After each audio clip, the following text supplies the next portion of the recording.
He was called a medical miracle, then grappled with the emotional price of the gift of life. And now this Rocky Hill man is sharing his full circle story in hopes of inspiring others and reuniting with the doctor who saw him through it all. I feel like I'm finally doing justice to what's been given to me. John Hoffman may never know the names of the organ donors who saved him as an infant and again as a teen, but he's linked for life with the doctor who saw him through it all. Miracles do happen.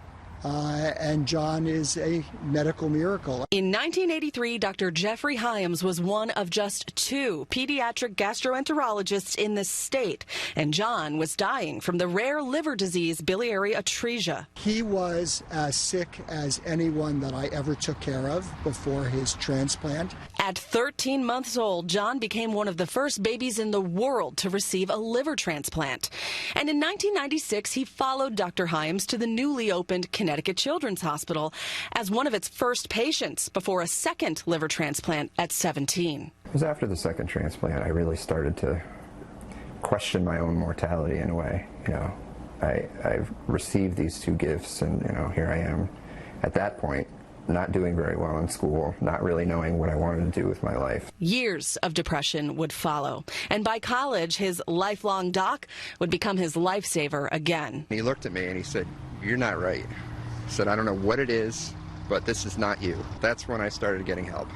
I went to see a therapist. I started to turn my life around. A life that's now come full circle, where the doctor and former patient have become colleagues. We're co-workers. Co-workers. Crazy. Punching the clock. Crazy. Yes. Crazy.